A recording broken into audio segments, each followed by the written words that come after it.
நவராத்திரி என்பது சக்தியை நோக்கி அனுஷ்டிக்கிற இந்து சமய விரதங்கள்ல ஒன்று. மனிதனின் அவசியமான ஆற்றலின் அதிதேவதையாக விளங்குகின்ற சக்தியை போற்றும் விதமாக நவராத்திரி விரதம் அனுஷ்டிக்கப்படுகிறது. நவராத்திரி காலத்தில் முதல் 3 நாட்கள் வீரத்தை வேண்டி துர்க்கையையும், அடுத்த 3 நாட்கள் செல்வத்தை வேண்டி லட்சுமியையும், கடைசி 3 நாட்கள் கல்வி மற்றும் கலைகளை வேண்டி கலைமகளையும் வழிபடுகின்றனர். நம்ம இன்னைக்கு வீடியோல நவராத்திரி பத்தி தான் பார்க்க போறோம். நம்ம சேனலை யாராவது புதுசா பார்த்துட்டு இருந்தீங்க அப்படின்னா மறக்காம சப்ஸ்கிரைப் பண்ணிட்டு பக்கத்துல இருக்கிற பெல்லுக்கான பிரஸ் பண்ணுங்க. அப்பதான் நாங்க போடுற எல்லா வீடியோமே உங்களை வந்து சேரும். உங்களுக்கு இந்த வீடியோ பிடிச்சிருந்தது அப்படின்னா மறக்காம லைக் பண்ணுங்க, ஷேர் பண்ணுங்க. இதுக்கு முன்னாடி நீங்க வீட்டுல நவராத்திரி பண்டிகை கொண்டாடிருக்கீங்களா அப்படிங்கறதையும் மறக்காம கமெண்ட்ல சொல்லுங்க. நவராத்திரி பண்டிகை எப்படி தொடங்கியது அப்படின்னு உங்களுக்கு தெரியுமா? ஷியாமலா அப்படிங்கிற இளவரசி ஆற்றங்கரைக்கு குளிக்க போறாங்க. அங்க ஏற்கனவே குளிச்சுட்டு இருந்த சில பெண்கள் அங்க ஆற்றங்கரையோரத்துல ஆழ்ந்த தவத்துல அமர்ந்திருந்த முனிவர் மீது தண்ணி தெளிச்சு விளையாண்டுட்டு இருக்காங்க. இதை எல்லாமே பார்த்த இளவரசி அது தவறுன்னு கூட தெரியாம இவங்களும் அதே பெண்களோட சேர்ந்து முனிவர் மீது தண்ணி தெளிச்சு விளையாடுறாங்க. இதனால முனிவருக்கு தவம் கலைஞ்சு பெருத்த கோபம் வருது. இதனால இளவரசிக்கு வந்து எப்பவுமே நீ எருமை கொம்போட தான் இருக்கணும் அப்படின்னு சாபம் கொடுக்குறாங்க. உடனே இளவரசி தான் செஞ்ச தவற உணர்ந்து முனிவருடைய காலில் விழுந்து மன்னிப்பு கேட்கிறாங்க. இருந்தாலும் முனிவருக்கு கோபம் குறையவே இல்லை. இதனால வேற வழியே இல்லாம ஷியாமலா அப்படிங்கிற இளவரசி எருமை கொம்போட வாழ ஆரம்பிக்கிறாங்க.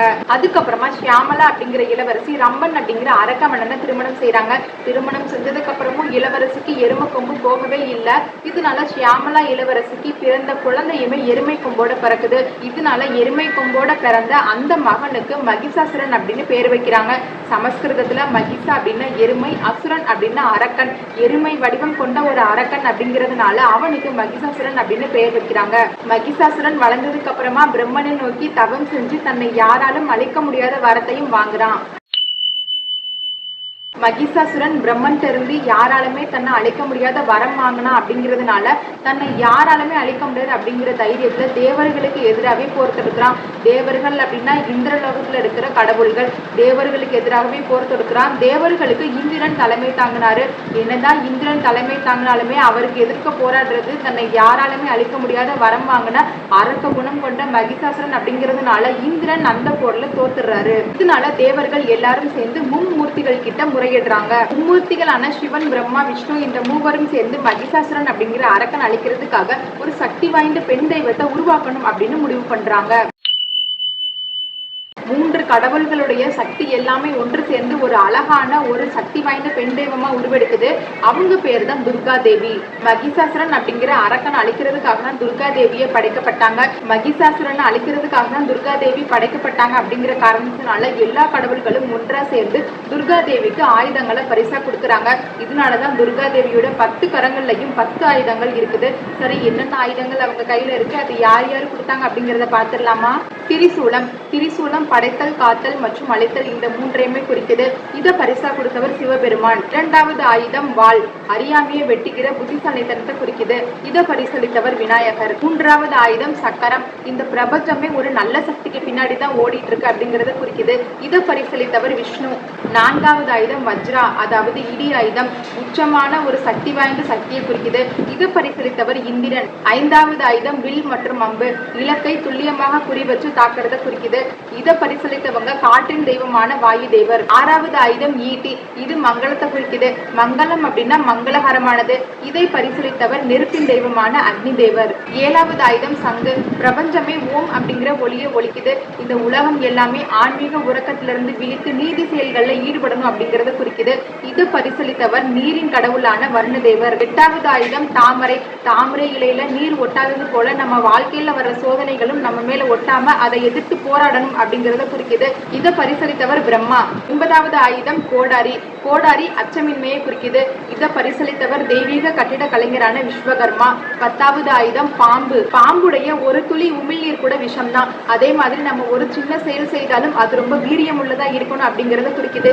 இதை பரிசளித்தவர் சிவபெருமான். கடவுள்கள் எல்லாருமே தனக்கு பரிசளித்த ஆயுதங்களை எல்லாத்தையுமே பெற்றுக்கொண்டு சிங்கத்தின் மேல் ஏறி போருக்கு தயாராகிறாங்க துர்கா தேவி.